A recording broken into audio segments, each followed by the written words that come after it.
Moonlit Tale, All the Gods and Goddesses of Egypt. A soothing bedtime story of Egyptian mythology. Opening. As the moon rises over the ancient sands of Egypt, casting silver light upon timeless pyramids and whispering palms, we journey back through 5,000 years to a land where gods walked among mortals, where the divine touched every aspect of life, and where the boundary between heaven and earth was as thin as morning mist over the Nile. Close your eyes and drift with me along the sacred river, past temples of golden stone, through gardens of papyrus and lotus, into a world where every sunrise was a miracle, every harvest a blessing, and every star a story waiting to be told. Tonight, we meet the gods and goddesses who shaped one of humanity's greatest civilizations. Let their ancient wisdom carry you gently into peaceful dreams. Part 1. The Primordial Beginning. In the beginning, there was only none. Before time itself, before the first sunrise, there existed none, the infinite waters of chaos. None was neither male nor female, neither light nor dark, but the endless potential from which all creation would emerge. Imagine a vast ocean of possibility, dark and still waiting. Even today, ancient Egyptian thought influences how we think about creation from nothingness, about potential waiting to become reality. From these primordial waters arose the first hill, and upon it stood Adam, the self-created one. Adam was the god of completion and wholeness, often depicted as a man wearing the double crown of Upper and Lower Egypt. Alone in the universe, Adam contained within himself both male and female principles. Through an act of divine will, he sneezed or spat forth the first divine couple. From Adam came Shu, god of air and light. Shu appears in temple carvings as a man wearing an ostrich feather on his head, his arms raised to hold up the sky. He was the breath between earth and heaven, the wind that brings life, the space in which all things exist. Sailors and travelers invoked Shu's name for favorable winds, and his gift of breath was considered the essence of life itself. With Shu came Tefnut, goddess of moisture and rain. She took the form of a lioness or a woman with a lion's head. Fierce yet life-giving, Tefnut represented the moisture in the air, the morning dew on papyrus reeds, the rain that occasionally blessed the desert. She was both gentle rain and fearsome flood, embodying the dual nature of water in Egypt's harsh climate. Shu and Tefnut embraced, and from their union came the earth and sky. Geb, the earth god, lay beneath all things, his body forming the very ground of Egypt. Artists showed him as a man lying down, sometimes with green skin to represent vegetation, his body often dotted with plants and hills. Every earthquake was Geb's laughter, every fertile field his blessing. Farmers spoke prayers to Geb before planting, asking him to receive their seeds with kindness. Above Geb arched Nut, goddess of sky, her star-covered body stretching from horizon to horizon. She was painted on tomb ceilings throughout Egypt, a protective mother watching over the dead. Each evening, Nut swallowed the sun, and each morning she gave birth to it anew. The Milky Way was said to be milk flowing from her breasts. She wore a dress decorated with stars, and water pots often adorned her head, for she was also the source of rain. But Geb and Nut loved each other so intensely that they remained in constant embrace, leaving no room for creation between earth and sky. Their father Shu had to separate them, placing himself between them, lifting Nut high above Geb. To this day, this image represents the ancient Egyptian understanding of the cosmos, an influence that echoes in how many cultures visualize the structure of the universe. From a union of Geb and Nut, before they were separated, came 5 divine children, born on 5 special days that existed outside the regular calendar. These were the great gods of the Ennead, the 9 deities of Heliopolis who would shape the destiny of Egypt. If you are enjoying this video, please like and subscribe. That will greatly encourage us to create more contents like this. Part 2, The Great Ennead. Osiris, firstborn of the five, emerged as the god of fertility, agriculture, the afterlife, and resurrection. He was depicted as a mummified king with green or black skin, holding a crook and flail, wearing the Atef crown adorned with ostrich feathers. Osiris taught humanity agriculture, civilization, and law. He showed people how to grow grain, make bread, brew beer, and live in harmony. His green skin represented the fertile black soil of the Nile Valley and the promise of rebirth. But Osiris was more than a king of the living. He became the eternal ruler of the underworld, the judge of souls, the promise that death was not an ending but a transformation. Every pharaoh hoped to become Osiris in death, and every Egyptian sought to justify their life before his throne. The famous phrase, "I have not sinned," from the Book of the Dead, was spoken before Osiris, whose cult influenced later concepts of judgment after death in Western religions. His symbols were everywhere. The jed pillar representing his backbone and stability, the crook and flail representing kingship and harvest. During festivals, especially the month-long celebration in November, plays reenacted his death and resurrection. These mystery plays influenced Greek and Roman religious theater, sending ripples through Western culture that persists today. Beside Osiris stood Isis, his beloved wife and sister, the goddess of magic, motherhood, healing, and protection. She wore a throne-shaped crown, for her name meant throne, and she was considered the throne upon which the pharaoh sat. Isis was the most beloved goddess in all of Egypt, her worship spreading throughout the ancient world. Isis possessed knowledge of secret names and could command the very fabric of reality through magic. She was a divine mother, the healer of all ills, the protector of children and the weak. Mothers invoked her name in childbirth. Healers called upon her in tending the sick, and magicians sought her favor in working spells. Her cult spread to Greece, Rome, and beyond, with temples to Isis found as far as Britain. She influenced the imagery and devotion surrounding mother goddesses in many religions, her reach extending into the modern portrayal of divine feminine power. The story of Isis was Egypt's greatest love story. When Osiris was murdered by his brother Set, Isis searched the world for his body, weeping tears that caused the Nile to flood. She found him, restored him through magic, and conceived their son Horus in a moment of sacred resurrection. This tale of love transcending death touched hearts for thousands of years. Set, the red-crowned god of chaos, storms in the desert, was both feared and respected. He appeared as a creature that never existed in nature, with a curved snout, rectangular ears, and a forked tail, a beast that belonged only to the realm of gods. Set represented the untamed desert, the violent sandstorms, the scorching heat that could kill. His color was red, the color of the desert soil of violence of foreign lands. Yet Set was not purely evil. He stood at the prow of Ra's solar bark each night, fighting off Apophis, the serpent of chaos who sought to devour the sun. Set's strength protected the cosmos itself. He was a god of necessary violence, of the storms that cleared the air, of the harsh desert that protected Egypt from invaders. Foreign pharaohs particularly honored Set, and his worship was strong in Upper Egypt. Set's murder of Osiris, cutting his body into 14 pieces and scattering them across Egypt, made him the god of disorder. Yet this act also enabled Osiris to become lord of the afterlife, transforming death into a gateway. Set's complex nature reminds us that chaos and order are two sides of existence, a philosophical concept that influenced later Greek and Western thought.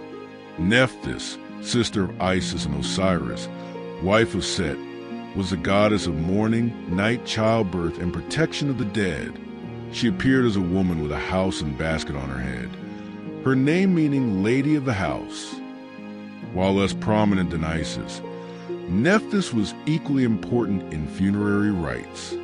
She stood at the head of the coffin while Isis stood at the foot, and together they protected the deceased. Nephthys represented the dark, concealed aspects of life, the hidden hours of gestation, the mysterious moments of birth, the private grief of death. She was a goddess of liminality, of thresholds and transitions. Women called upon her during difficult labors, and mourners invoked her name in grief. Despite being Set's wife, Nephthys loved Osiris, and some myths say she mothered Anubis through a liaison with him.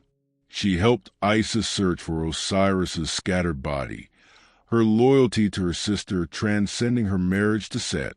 This made her a goddess of complicated love, of duty beyond obligation, of compassion in darkness. The fifth child of Geb and Nut was Horus the Elder, distinct from Horus the son of Isis and Osiris.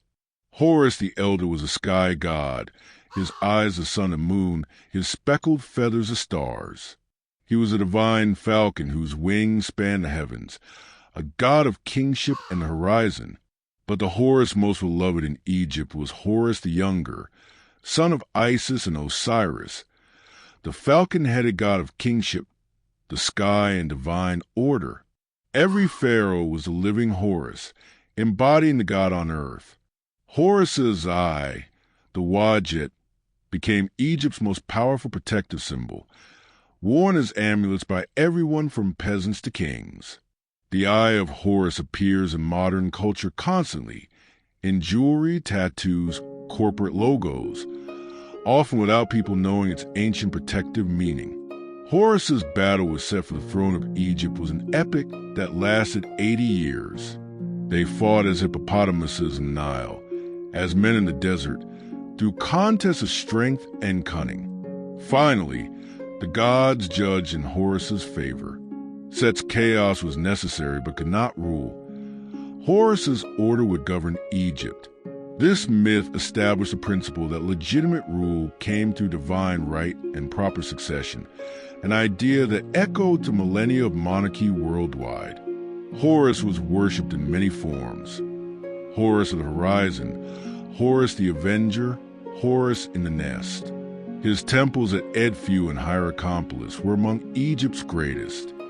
Falcons were sacred to him, kept and mummified by priests. Even today, the falcon represents power, freedom, and divine vision in cultures around the world. Part 3. The Solar Deities. Ra, the sun god, was perhaps the most important deity in the Egyptian pantheon. He sailed across the sky each day in his solar bark, the Manjet, bringing light and life to the world.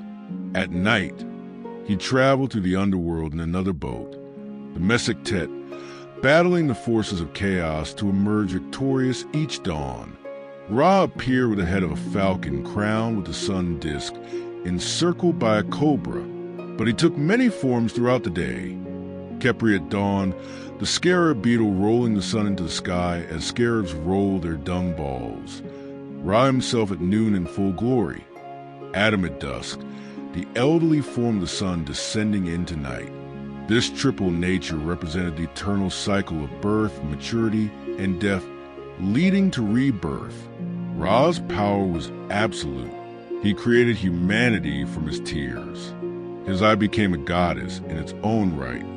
Pharaohs called themselves Son of Ra, and the sun disk appeared on countless temples and monuments. The city of Heliopolis, Yunu to the Egyptians, was Ra's cult center, and its priests were among the most powerful in Egypt. In later periods, Ra merged with other gods to create composite deities. Ammonius Ra combined Ra with Ammonius, the Hidden One, becoming the king of gods during the New Kingdom.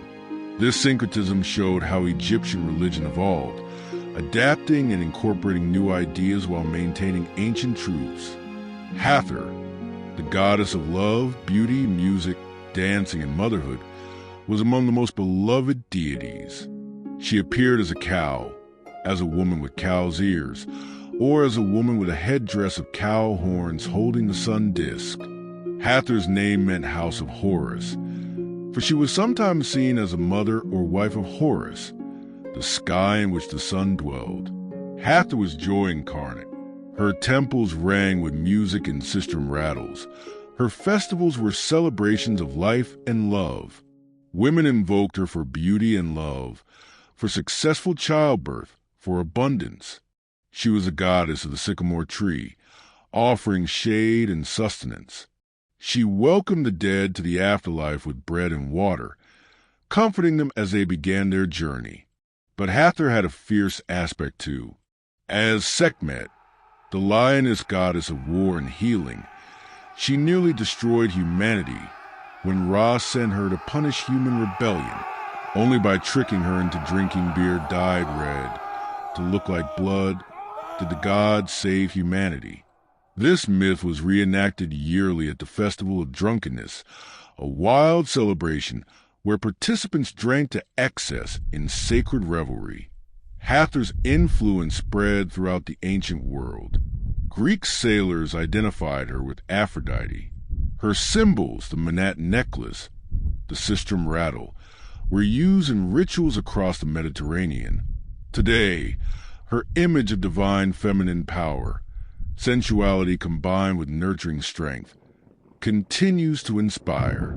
Batet, the cat goddess, evolved from a lioness warrior deity into the beloved protector of home and hearth.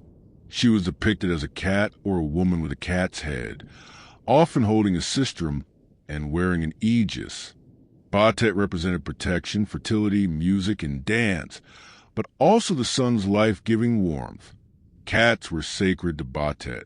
To kill a cat was a capital crime in Egypt. When a house cat died, the family would shave their eyebrows in mourning and have the cat mummified and buried in special cat cemeteries. Hundreds of thousands of cat mummies have been found at Bastet's cult center in Bubastis. Her annual festival was one of Egypt's largest, drawing hundreds of thousands of pilgrims. Boats filled with celebrants sailed to Bubastis, music and dancing filling the air, wine flowing freely. It was a joyous celebration of life and divine protection. Bastet's enduring popularity has made her one of the most recognized Egyptian deities today, and her connection to cats influences how we view these animals as mystical and protective creatures. Part 4. Guardians and Protectors. Anubis, the jackal-headed god of mummification and guardian of the dead, was among Egypt's most ancient deities. His black color represented both the black soil of Egypt and the color of mummified flesh. Anubis attended every mummification, guiding the hands of embalmers, protecting the deceased from corruption. In the Hall of Two Truths, Anubis performed the crucial weighing of the heart ceremony. He placed the deceased's heart on one side of the scale and the feather of Maat on the other. If the heart, heavy with sin, outweighed the feather, the soul will be devoured by Amit. If the heart balanced with the feather, the deceased could enter the blessed afterlife. Anubis's priests wore jackal masks during funerary rites, embodying the god as they prepared the dead for eternity.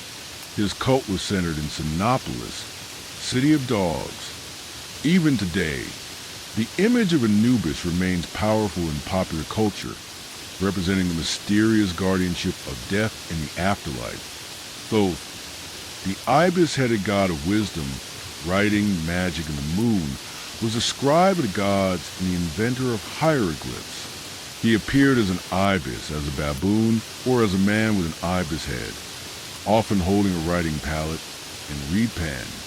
Thoth recorded the results of the weighing of the heart ceremony and maintained the library of divine knowledge. Thoth invented writing, mathematics, astronomy, and magic.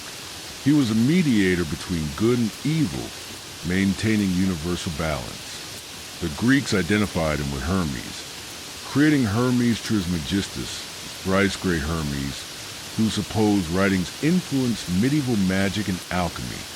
Scribes honored Thoth before beginning their work. pouring out a drop of water as offering. The city of Hermopolis was a sacred center, where his priests studied astronomy and maintained calendars. Thoth's gift of writing to humanity enabled Egyptian civilization to flourish and left us the legacy of one of history's most beautiful written languages. His influence on the Western magical tradition through Hermeticism continues today. Maat, goddess of truth, justice, order, and cosmic balance, was a foundation upon which all of Egyptian civilization rested. She appeared as a woman with an ostrich feather on her head, and this feather became the hieroglyph for truth itself. Maat was not just a goddess, but a concept, a way of living, the cosmic order that kept chaos at bay. Pharaohs offered Maat to the gods daily, promising to rule justly and maintain order. Judges wore amulets of Maat and spoke in her name. To speak truth was to speak Maat, to act justly was to do Maat, to live in harmony with divine law was to be Maat. Her opposite was Isfet, chaos and disorder, the constant threat against which civilization struggled. Maat's principle influenced law codes throughout the ancient world. The concept that truth and justice are cosmic principles, not merely human constructs, that the universe itself is founded on order and balance. These ideas resonated through Greek philosophy and into Western legal tradition. Ta, the creator god of Memphis, was a divine craftsman who thought the world into existence. He appeared as a man wrapped in a tight-fitting garment, holding a staff combining the Jed pillar, Ankh, and with scepter. Ta created through thought and speech. He conceived the world in his heart and brought it into being through his words. Ta was the patron of craftsmen, architects, and artists. Sculptors, jewelers, and builders invoked his name before beginning their work. His high priest bore the title greatest of controllers of craftsmen, making him not just a spiritual leader but the head of all artisans in Egypt. His wife Sekhmet, the lioness goddess we've met as Hathor's fierce aspect, was also honored as Ta's consort. Their son was Nefertum, the god of perfume and lotus flowers, depicted as a young man with a lotus blossom on his head. Nefertum represented beauty, scent, and the lotus that symbolized rebirth, for the lotus closes at night and opens with the sunrise. The Memphite creation myth, wherein Ta creates through divine speech, influenced later monotheistic concept of God, creating through the divine word. This philosophical theology was remarkably sophisticated, representing one of humanity's earliest abstract theological systems. Bes, the dwarf god with a leonine face, was a beloved protector of households, mothers, and children. Unlike the formal, stately gods, Bes was depicted full-face rather than profile, dancing, grimacing, wearing a lion's mane and tail. He was joyful, fierce, and approachable. Bes drove away evil spirits, protected women in childbirth, brought joy to families. His image was everywhere, on beds, headrests, mirrors, cosmetic containers. He represented the divine protection of domestic life, the sacredness of home and family. Women tattooed his image on their thighs for protection during childbirth. His consort Tauret, the hippopotamus goddess, shared a protective role. She appeared as a pregnant hippo standing upright, with a crocodile back and lion's paws, a combination of Egypt's most dangerous animals turned to protective purposes. Tauret guarded pregnant women and guided them safely through childbirth. Her image adorned amulets and household shrines throughout Egypt. Both Bes and Tauret show how Egyptian religion embraced all aspects of life, from cosmic creation to the intimate moments of birth and family. Their continued popularity across Egyptian history, even as royal cults changed, demonstrates their deep connection to ordinary people's lives. Part 5. The Realm of the Dead. Osiris, whom we've already met, ruled the underworld from his throne in the Hall of Two Truths. But he was not alone in the realm of the dead. Many deities assisted in guiding, judging, and protecting souls on their journey through the afterlife. The ancient Egyptians called the underworld the Duat, a realm through which the sun god traveled each night, and where the deceased journeyed to reach eternal life. The journey was perilous, filled with demons, challenges, and trials. The Book of the Dead, that famous collection of spells and instructions, was a guide for this journey, buried with the deceased to help them navigate the perils ahead. Ammit, devourer of the dead, was a hybrid creature with the head of a crocodile, the forequarters of a lion, and the hindquarters of a hippopotamus. She sat beside the scales during the weighing of the heart ceremony, ready to devour any heart that failed the test. Yet Ammit was not evil. She was a consequence of a poorly lived life, the natural result of choosing Isfet over Ma'at. Her very existence encouraged people to live justly. Serket, the scorpion goddess, protected against venomous bites and stings. She appeared as a woman with a scorpion on her head, or as the scorpion itself. Serket guarded a canopic jar containing the intestines of the deceased, and she was one of 4 goddesses who protected the coffin's corners. Healers invoked her name when treating poisonings, and her priests were experts in treating venomous bites. Where Serket stood Neith, the ancient warrior goddess, protector of the dead. Neith was one of Egypt's oldest deities, predating the dynastic period. She appeared as a woman wearing the red crown of Lower Egypt, carrying a bow and arrows. Neith was a goddess of weaving and hunting, of war and wisdom, a complex deity whose worship stretched back to pre-dynastic times. Neith created the world by weaving it into existence on her loom. She was self-created, needing no consort, making her particularly powerful. In the Ogdoad creation myth of Hermopolis, she was the mother of Ra himself. Her temple at Sais was one of Egypt's most important, and her priestesses wielded significant power.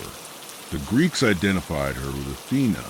Anuket, goddess of Nile's annual flooding, was depicted as a woman wearing a headdress of reeds or feathers, holding a scepter of papyrus. She was a personification of the vital inundation that made Egypt fertile.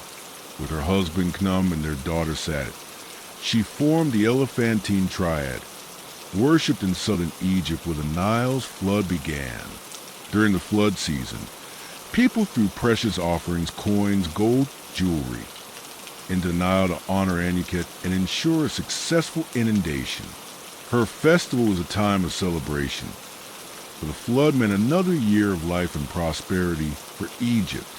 Meskenet, goddess of childbirth, determined each child's destiny at the moment of birth. She appeared as a woman with a birthing brick, the brick upon which women squatted during labor, on her head, or as the birthing brick itself with a woman's head. Meskenet spoke each child's fate, their ka or life force, as they entered the world. At death, Meskenet testified before Osiris about the deceased character from their very birth. She represented the connection between birth and death, between destiny and judgment, between the life given and the life lived.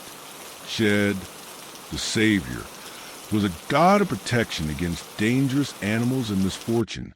He appeared as a young man running, often depicted slaying serpents, lions, or crocodiles. Shed became increasingly popular in later periods as a personal protective deity, one whom ordinary people could call upon in times of danger. Part 6. The Sacred Nile. The Nile itself was divine, personified by Hapi, the god of the annual flood. Hapi appeared as a man with pendulous breasts and a large belly, colored blue or green, wearing a headdress of papyrus and lotus. His form represented fertility and abundance, the life-giving waters that sustained Egypt. During the flood season, people celebrated Hapi with feasts and offerings. They sang hymns praising him as the bringer of food, the creator of all good things, the father of life. Without Hapi's flood, Egypt would be desert. With his blessing, It was a breadbasket of the ancient world. Sobuk, the crocodile god, was both feared and worshipped. He appeared as a crocodile or a man with crocodile head, wearing a headdress with horns, the sun disk, and plumes. Sobuk represented the might of the pharaoh, military prowess, and the danger and fertility of the Nile's waters. Sacred crocodiles were kept in pools at Sobuk's temples, adorned with gold jewelry, fed choice meats. In death, they were mummified with the same care as humans. Sobuk's main cult center was in the Fayum Oasis, where crocodiles were especially numerous. His temple at Kamombo, which he shared with Horus, still stands as one of Egypt's most impressive ruins. Fishermen and those who worked on the Nile offered prayers to Sobuk for protection. His fierce power could be deadly or protective, much like the crocodiles that embodied him. This duality made him a complex deity, respected and feared in equal measure. Khnum, the ram-headed god, was a divine potter who fashioned human bodies on his potter's wheel, creating each person's ka, or life force. He appeared as a man with a ram's head, or as a ram itself.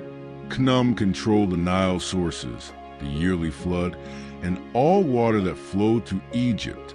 His main temple at Elephantine Island stood at what Egyptians believed was the Nile source. Here, encaved beneath the island, Khnum was said to guard the Nile's beginning, releasing the flood each year. His creative power extended beyond physical bodies to include the spiritual essence that animated them. Khnum's wife Satit was the goddess of the flood and personification of the Nile's rushing waters. She appeared as a woman wearing the white crown of Upper Egypt with antelope horns. Satit protected Egypt's southern frontier and purified the deceased with water from the Nile source.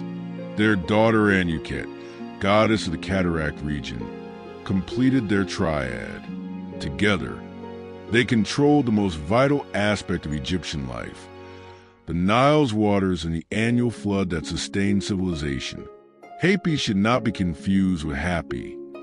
This Hapi was one of the four sons of Horus, who protected the organs of the deceased. Hapi, depicted as a baboon-headed man, guarded the lungs stored in the canopic jar. His brothers, Imsidi, human-headed, guarding the liver, Duamutef, jackal-headed, guarding the stomach, and Kabeson, falcon-headed, guarding the intestines, were equally important in funerary rites. These four gods stood at the cardinal directions around the deceased, protected by the goddesses Isis, Nephthys, Neith, and Serket. Their presence ensured the deceased's body remained intact and protected for eternity. Part 7, Wisdom, Craft, and Daily Life. Seshet, the goddess of writing, mathematics, architecture, and record-keeping, was Thoth's female counterpart and sometimes his wife. She appeared as a woman wearing a leopard skin dress and a headdress of a seven-pointed star beneath an inverted bow.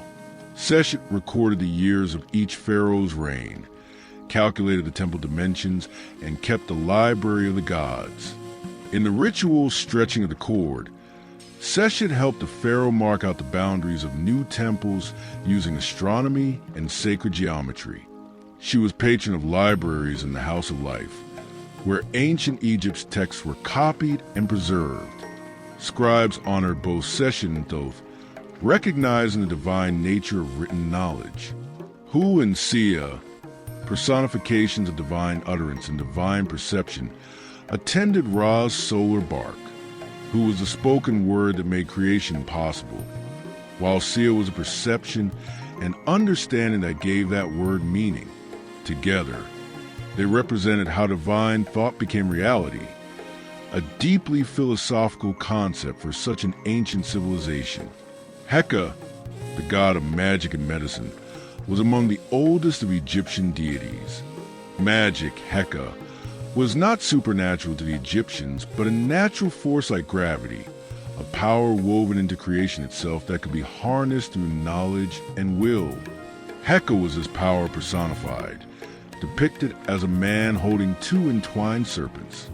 Physicians and magicians called upon Heka, for in ancient Egypt, medicine and magic were inseparable. Healing spells invoked gods, used amulets, combined with practical treatments. This holistic approach to health influenced later medical traditions throughout the Mediterranean world. Mafde, the goddess of justice and execution, was depicted as a cat, mongoose, or cheetah, or as a woman with these animals' heads. She was a slayer of serpents, protecting the pharaoh and Ra from enemies. Her role as executioner made her both fearsome and necessary, embodying the principle that justice sometimes requires force. Apis, the bull god, was a living deity, a real bull with specific markings, a white triangle on its forehead, a vulture-shaped mark on its back, a scarab mark under its tongue, was selected and housed in special quarters in Memphis. This bull was to be a soul of Ta, and its oracles were consulted on important matters. When the Apis bull died, all Egypt mourned. The bull was mummified with full honors and entombed in the Serapeum at Saqqara. Then the search began for a new Apis bull, and when found, celebrations erupted across the land. The Apis cult later merged with Greek religion to create Serapis, a Greco-Egyptian god popular throughout the Roman Empire. Neman, the god of memory, ensured the deceased remembered the spells and passwords needed in the afterlife. Memory was crucial in Egyptian religion. To forget the divine names, to be unable to recite the correct spells, meant being lost in the do-it. Neman preserved what needed to be preserved, allowing souls to navigate eternity. Renenutit, the cobra goddess of nourishment and harvest, nursed the young pharaohs and determined the names of newborns. She appeared as a cobra or as a woman with a cobra head, often nursing a child. Renenutit protected the crops, granaries, and ensured abundance. Farmers made offerings to her during planting and harvest, thanking her for her bounty. Her son was Nepri, the grain god, personification of grain itself. Nepri's body was the wheat and barley that made Egypt's bread and beer. He represented the agricultural cycle, the death of the grain plant that enabled its seeds to give life. This death and rebirth cycle connected him closely to Osiris. Part 8, the divine family. Khonsu, the moon god, was the son of Amun and Mut. His name meant traveler, for the moon travels across the night sky. Khonsu appeared as a mummy-wrapped youth with a side lock of hair, holding a crook and flail, his head adorned with a full and crescent moon. Khonsu was a god of healing and childbirth, for the moon cycles connected to human fertility cycles. He also determined the length of people's lives and protected travelers journeying at night. His temple at Karnak, connected to the great temple of Amun, still stands as a masterpiece of New Kingdom architecture.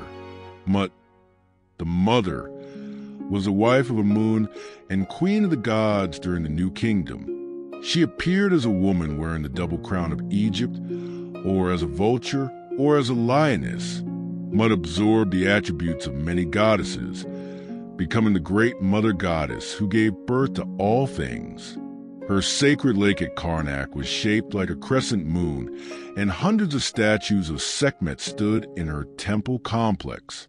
During her festival, statues of the gods were carried in procession around this sacred lake, reenacting divine journeys. Mut's power grew alongside Amun's, and together they represented the divine parents of Egypt. Amun, the Hidden One, began as a local god of Thebes but rose to become king of the gods during the New Kingdom. He appeared as a man with a tall plume crown, or as a ram. When merged with Ra as Amun-Ra, he became the supreme deity, creator and sustainer of all things. Amun's temple at Karnak grew over centuries into the largest religious complex ever built, covering more than 200 acres. His priesthood became so wealthy and powerful, they rivaled the pharaohs themselves. Amun's oracle made decisions that shaped Egypt's history, and his festivals were national celebrations. The common people loved Amun as Vizier the Poor, one who listened to the prayers of ordinary people. This accessibility, combined with his cosmic power, made him enduringly popular. His influence spread throughout the ancient world, and the Greeks identified him with Zeus. As the tales of Egypt's gods and goddesses settle back into quiet sands of eternity, may their wisdom linger softly in your thoughts. Let the strength of Ra, the grace of Isis, the clarity of Thoth, and the protection of Hathor rest beside you like ancient guardians watching over the night. In this peaceful darkness, may their stories become gentle echoes, guiding your mind toward calm and your spirit toward rest. Sleep well, and let the hush of the desert sky carry you into dreams where the old myths still breathe and the dawn rises with renewed light. Remember always, you are blessed, you are loved. Sleep at peace.